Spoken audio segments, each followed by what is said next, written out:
Bible in a Year Live, a Chronological Project, Week 29, Day 6, Common English Bible.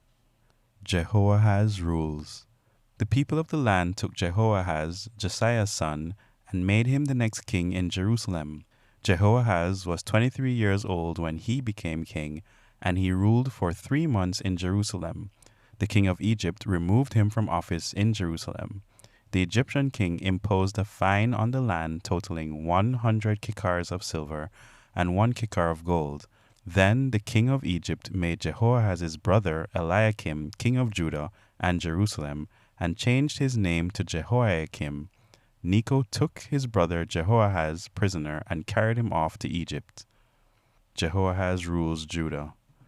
Jehoahaz was 23 years old when he became king, and he ruled for 3 months in Jerusalem. His mother's name was Hamutal. She was Jeremiah's daughter and was from Libnah. He did what was evil in the Lord's eyes, just as all his ancestors had done. Pharaoh Necho made Jehoahaz a prisoner at Riblah in the land of Hamath, ending his rule in Jerusalem. Pharaoh Necho imposed a fine on the land totaling 100 kikars of silver and 1 kikar of gold. Jehoiakim rules Judah. Pharaoh Necho made Eliakim, Jehoahaz's son, king after his father Josiah. Necho changed Eliakim's name to Jehoiakim. Necho took Jehoahaz away. He later died in Egypt. Jehoiakim gave Pharaoh the silver and gold, but he taxed the land in order to meet Pharaoh's financial demands. Each person was taxed appropriately. Jehoiakim exacted silver and the gold from the land's people in order to give it to Pharaoh Necho. Jehoiakim was 25 years old when he became king, and he ruled for 11 years in Jerusalem. His mother's name was Zebidah. She was Pedaiah's daughter and was from Rumah. He did what was evil in the Lord's eyes, just as all his ancestors had done. Jehoiakim rules. Jehoiakim was 25 years old when he became king, and he ruled for 11 years in Jerusalem. He did what was evil in the Lord's eyes. Oracles against the kings. The Lord proclaims, "Go down to the palace of the king of Judah and declare this message. Listen to the Lord's word, King of Judah, you who sit on David's throne, you and your attendants, and all those who go through these gates." The Lord proclaims, "Do what is just and right. Rescue the oppressed from the power of the oppressor. Don't exploit or mistreat the refugee, the orphan, and the widow. Don't spill the blood of the innocent in this place. If you obey this command, then through the gates of this palace will come kings who occupy the throne of David, riding on chariots and horses along with their entourage and subjects. But if you ignore these words, I swear by myself, declares the Lord, that this palace will become a ruin."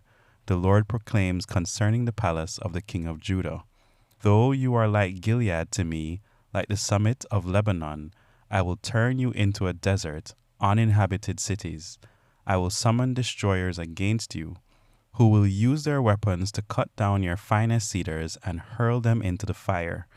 People from many nations will pass by this city and ask each other, 'Why has the Lord treated that great city like this?' And the answer will be, 'Because they abandoned the covenant with the Lord their God and worshipped and served other gods.' Don't weep or lament for the dead king. Weep instead for the one who has gone away, for he will never return to see his native soil." This is what the Lord says about Shallum, son of Judah's king, Josiah, who succeeded his father Josiah as king, but who is now gone from this place. He will never return. He will die where he's been exiled and never see this land again. How terrible for Jehoiakim, who builds his house with corruption and his upper chambers with injustice, working his countrymen for nothing, refusing to give them their wages. He says, "I'll build myself a grand palace with huge upper chambers, ornate windows, cedar paneling, and rich red decor. Is this what makes you a king, having more cedar than anyone else? Didn't your father eat and drink and still do what was just and right? Then it went well for him. He defended the rights of the poor and needy. Then it went well. Isn't that what it means to know me, declares the Lord? But you set your eyes and heart on nothing but unjust gain. You spill the blood of the innocent, you practice cruelty, you oppress your subjects. Therefore, this is what the Lord says to Jehoiakim, son of Judah's king Josiah. They won't grieve for him, saying, My brother, my sister. They won't grieve for him, saying, My master, my majesty. They will give him a donkey's burial, dragging him outside the gates of Jerusalem and dumping him there. Go up to Lebanon and cry out. Lift up your voice in Bashan. Cry out from Abarim, because all your lovers have been ravished. I spoke to you when you felt safe and secure, but you said, I won't listen. You have been that way since your youth, not listening to a word I say. Your shepherds will be tossed to the wind, your lovers taken off to exile. Then you will be embarrassed and humiliated by all your wickedness. You who live in Lebanon, nestled in cedars, who will pity you when you are overcome in pain, like that of childbirth? Jeremiah arrested and sentenced to death. Early in the rule of Judah's king Jehoiakim, Josiah's son, this word came from the Lord. The Lord proclaims, Stand in the temple courtyard and speak to all the people of the towns of Judah who have come to the temple to worship. Tell them everything I command you. Leave nothing out. Perhaps they will listen and each will turn from their evil ways. If they do, I will relent and not carry out the harm I have in mind for them because of the wrong they have done. So tell them, the Lord proclaims, if you don't listen to me or follow the instruction I have set before you, if you don't listen to the words of the prophets that I have sent to you time and again, though you haven't listened, then I will make this temple a ruin like Shiloh, and this city I will make a curse before all the nations on earth. The priests, the prophets, and all the people heard Jeremiah declare these words in the Lord's temple. And when Jeremiah finished saying everything the Lord told him to say, the priests and the prophets and all the people seized him and said, You must die. Why do you prophesy in the Lord's name that this temple will become a ruin like Shiloh, and this city will be destroyed and left without inhabitant? Then all the people joined ranks against Jeremiah in the Lord's temple.